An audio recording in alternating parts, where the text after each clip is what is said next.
बैठ कर घृत का दिया लगाकर शरीर में जो रोग है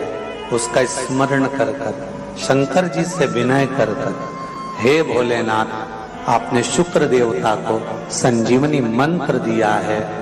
तो क्या आप मेरे को वो मंत्र प्रदान नहीं करोगे? मेरे रोग, मेरी बीमारी, मेरे दुख को आप नहीं हरोगे? शिव से कहो, ये शरीर आपने दिया है और भजन करने के लिए दिया है, स्मरण करने के लिए दिया है, कीर्तन करने के लिए दिया है, तो संभालोगे भी आप। और बेलपत्री की ओर मुख कर कर घी का दिया लगाकर महामृत्युंजय मंत्र का स्मरण कर लेने पर धीरे धीरे धीरे धीरे धीरे धीरे वो रोग समाप्ति की ओर आता चले जाता। हर महीने आता।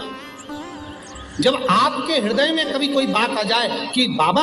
आज मेरा मन ये कह रहा है और आपको सुनना है बाबा, आपको स्वीकारना है बाबा, आपको मेरे मन की बात जानना है बाबा, बस हाथ में चंदन लगाया, बेलपत्री का भाग इस तरह से पकड़कर शिव जी से अपने हृदय की बात कहकर, मेरे देवादिदेव महादेव से दिल से कहकर, अशोक सुंदरी वाली जो जगह होती है, आपको बताया है अशोक सुंदरी का जो स्थान होता है, ये शिवलिंग या अशोक सुंदरी की जगह, इस बेलपत्र को अशोक सुंदरी वाली जगह पर जहाँ शिवलिंग है, शिवलिंग की साइड पर पहले नंबर की पत्ती का मुख होना चाहिए, बस उसको रख दीजिए और उस पर थोड़ी देर हाथ रखकर अपने हृदय की बात मेरे महादेव को दिल से कहकर आ जाइए। अगली सोमवार की अष्टमी या अगला प्रदोष या अगली शिवरात्रि जब आती है, मेरा महादेव आपकी मनोकामना का भाव पूर्ण करता है। ये शिव तत्व है। एक बात अपने जीवन में उतार कर रखिएगा, सोमवार की अष्टमी,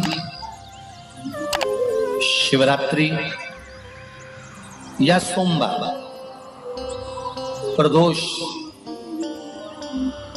बन सके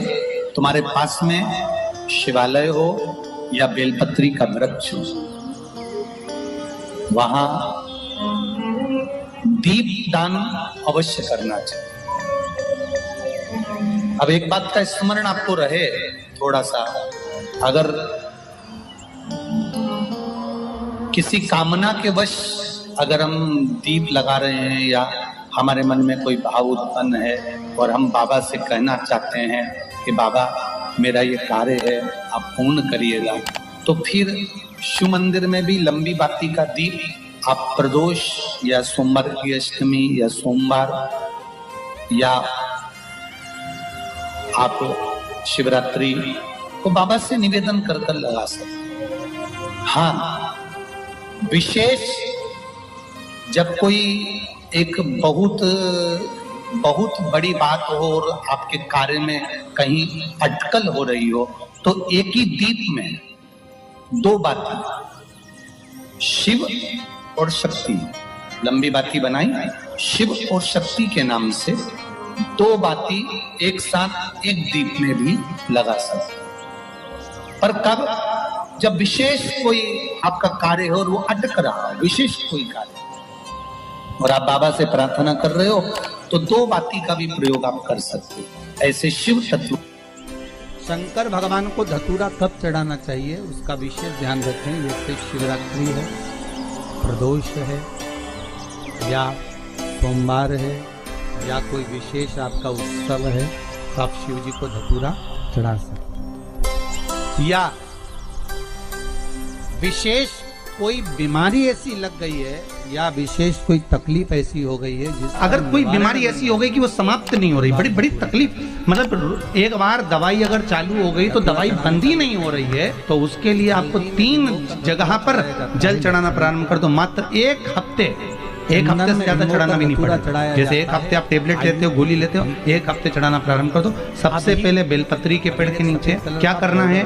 जल का पात्र लेना है, उसमें 2 दाने चावल के डालिए, 2 दाने अक्षत के डालिए। पहले बेलपत्री के पेड़ के नीचे जाओ, वहां जल चढ़ाओ, फिर जाइए पीपल के वृक्ष के नीचे, वहां जल चढ़ाइए। आखिरी में या तो शमी के नीचे या फिर आंवले के नीचे, इन दोनों में से कोई एक वृक्ष जिसके नीचे। पर एक हफ्ते अगर आपने आंवले में चढ़ाया है तो आंवले में ही चढ़ाना, शमी में चढ़ाया है तो शमी में चढ़ाना, ये बदल के मत चढ़ाना कि आज मैं शमी में चढ़ा देती हूँ कल आंवले में चढ़ा दूंगी, ऐसा नहीं। और ध्यान रखिए एक बात का, कई माताएं क्या करती हैं, पशुपति व्रत करती हैं, तो अभी मैं ये वाले मंदिर में कर लेती हूँ, अगला मैं उस मंदिर में कर लूंगी, अगला मायके में जाके कर लूंगी, ये गलत है। अगर पशुपतिनाथ का व्रत कर रहे हो तो एक ही मंदिर में करना, उसमें ना तो हल्दी लगाई जाती है, ना चंदन लगाया जाता है, ना अबीर लगाया जाता है, केवल धतूरा से। जिसके जीवन में हमेशा कांटे ही मिले हैं, बेटी बड़ी हुई तो घर में मायके में दुख देखा, और मायके से गई ससुराल में तो ससुराल में दुख देखा, ससुराल में भी दुख देखने के बाद में भी पति को बहुत कुछ काम खुलवाया, बहुत धंधे खुलवाए, नौकरी लगवाई, पर वो पति बार बार छोड़ कर आ गया, बार बार तकलीफ भोग रहा है, बार बार कष्ट भोग रहा है। फिर थोड़े दिन काम करता है, थोड़े दिन छूट जाता है, फिर व्यापार में बढ़ता है, फिर छूट जाता है, फिर कोई दुकान खुलवाई, थोड़े दिन अच्छी चली, फिर वापस वहीं घर पर आकर बैठ गया, अर्थात उसके जीवन में वो शूलता चल रही है।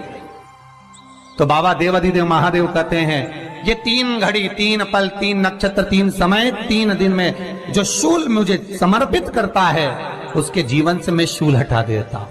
वो 3 दिन लिखे स्कंद पुराण में।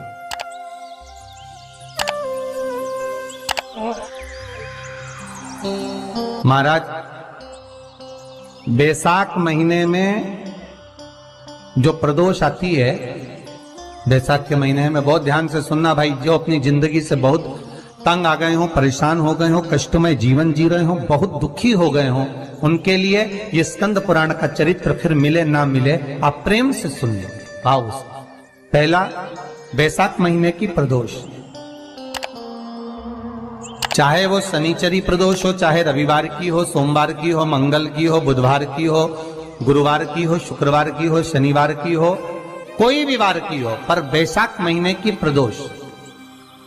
प्रदोष काल में शाम का समय सूर्य डूब रहा हो, बस डूबा ही हो, और उस समय पर सूर्य के डूबन के तुरंत बाद बाबा को धतूरे के साथ में बेलपत्री ना चढ़ाते हुए, बेलपत्री के वृक्ष के 7 कांटे बाबा के शिवलिंग पर समर्पित करे जाते हैं महाराज, अपनी जिंदगी में अड़चनों को हटाने के लिए। फिर आप जिस व्यापार में उतरे, जिस व्यवसाय में उतरे, जिस नौकरी में उतरे, आप दिल से करें, आपको तरक्की मिलेगी। आप हार नहीं सकते, नीचे नहीं आ सकते, उन्नति पर ही चढ़ेंगे। एक वैशाख मास की प्रदोष, दूसरा शिवरात्रि के दिन मध्याह्न का समय। महाराज, जो बड़ी शिवरात्रि होती है माघ की, बड़ी शिवरात्रि के अंतर्गत मध्याह्न का समय, दोपहर के ठीक 12 बजे,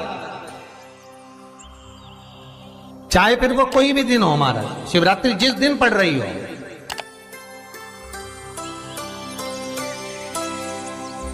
उस दिन भी धतूरे के साथ बाबा को 7 कांटे बेलपत्री के वृक्ष के समर्पित होते हैं महाराज। इसमें आप ये वाले जो कांटे हैं, जो शिवरात्रि के दोपहर 12 बजे वाले हैं, अगर कोई मदिरा पीने वाला हो, व्यसन में डूबने वाला हो, कोई जुआ खेलने वाला हो, कोई गलत वैश्यावृत्ति करने वाला, या अपने मार्ग से विचलित कोई व्यक्ति है, उसके लिए भी ये कांटे बहुत काम आते हैं महाराज। दूसरा, पार्वती, तेरे द्वारा तेरे नयन अश्रु से जो प्रगटा हुआ बेल का वृक्ष है, द्वितीय शूल मैं वहां धारण करता, तृतीय शूल, तीसरा शूल जो वर्णन करा गया महाराज, भगवान श्रावण के महीने में जो भी दूसरा सोमवार पड़े, जो भी पड़े, श्रावण के महीने का जो दूसरा सोमवार होता है, उस दूसरे सोमवार में रात्रि के समय पर, अर्थात शास्त्र अब घड़ी और पल का स्मरण करेंगे तो रात्रि के बजेंगे 10 से 12 बजे महाराज, 10 से 12 के बीच में धतूरे के साथ बाबा को शूल समर्पित होता है महाराज। ये भी हमारी बाधाओं को, हमारी तकलीफों को, व्यापार व्यवसाय के लिए, नौकरी सर्विस के लिए, बहुत सारे एग्जाम में आप बैठ लिए, गवर्नमेंट एग्जाम के लिए बैठ लिए, नहीं हो रहा, ये 3 बार मेरे शंकर को बेलपत्री के वृक्ष के शूल समर्पित होते हैं, उसका आनंद पाना और उससे अपने को सुख प्राप्त करना।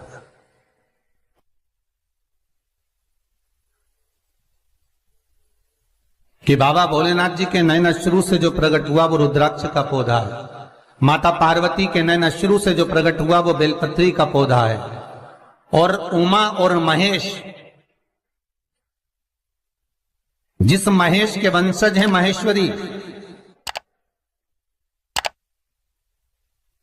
जिनकी 12 खाम प्रगटी है भगवान महेश के द्वारा,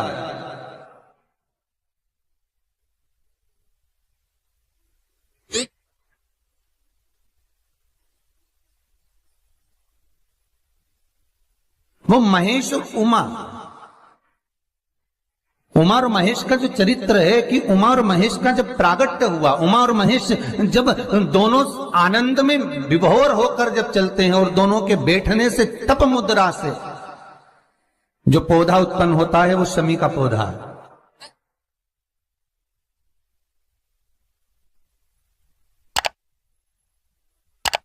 शमी का पौधा। तो एक बात ध्यान रखिए, शिव जी के द्वारा जो निर्मित हुआ उसमें कोई शूल नहीं है, उसमें कोई कांटे नहीं है। पार्वती के द्वारा जो निर्मित हुआ बेलपत्री का पौधा, उसमें कांटे हैं, और पार्वती के मिलन से भी जो उत्पन्न हुआ है शंकर के साथ में, उसमें भी कांटे हैं। शमी के पौधे में भी कांटे हैं, शमी के वृक्ष में भी कांटे हैं।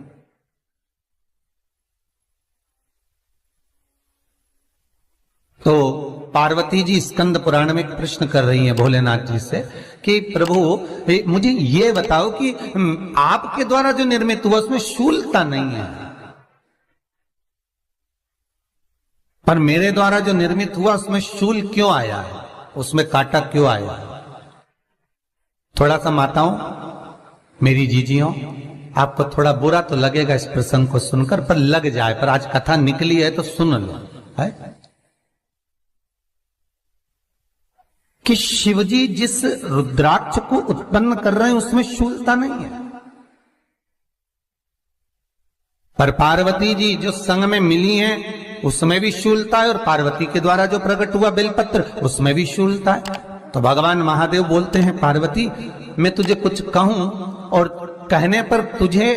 तेरे हृदय में कोई बात चुभे, शूल लगे तो मुझे ठीक नहीं लगेगा। नहीं नहीं नहीं, आप कहिए प्रभु, मैं सुनने के लिए तैयार हूं, आप तो बोलो कि कारण क्या है। भगवान कहते हैं, पार्वती बस अंतर इतना है, नारी का जो स्वभाव होता है, स्त्री का जो स्वभाव होता है, उसके हृदय में छोटी छोटी बात के शूल बहुत होते हैं।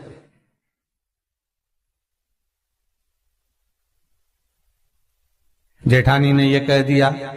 देवरानी ने ये कह दिया, तुम्हारी मम्मी ये बोल दी, तुम्हारे पापा ने ये कह दिया, तुम्हारी बहनों ने ये कह दिया, तुम्हारे भाई ने ये कह दिया, तुम्हारे रिश्तेदार ने ये बोल दिया। ये नारी के भीतर ये शूलता रहती है। तो पार्वती जी बोली कि जितना तप आपने करा उतना तप मैंने करा, और जितनी साधना आपने करी उतनी साधना मैंने करी, और जितना आराधना दिल से आपने करी उतनी आराधना दिल से मैंने करी, फिर इसमें शूलता कहां से आ गई? भगवान शिव बोले, बस पार्वती बात इतनी सी है कि जब मैं आराधना करने बैठता हूं तो मेरी दृष्टि में सम्मुख में कुछ नहीं होता। जब मैं आराधना करने बैठता हूं तो मेरी दृष्टि में, मेरे सम्मुख में कुछ नहीं होता कि कौन ने क्या करा है, कौन ने क्या बोला है, कौन क्या कर रहा है, उससे मुझे मतलब नहीं होता, उससे मुझे कोई मतलब नहीं। पर पार्वती जब तू आराधना करने भी बैठती है ना, तो तेरी चित्त वृत्ति में कहीं ना कहीं किसी ना किसी रूप में कोई शूल आ ही जाता है।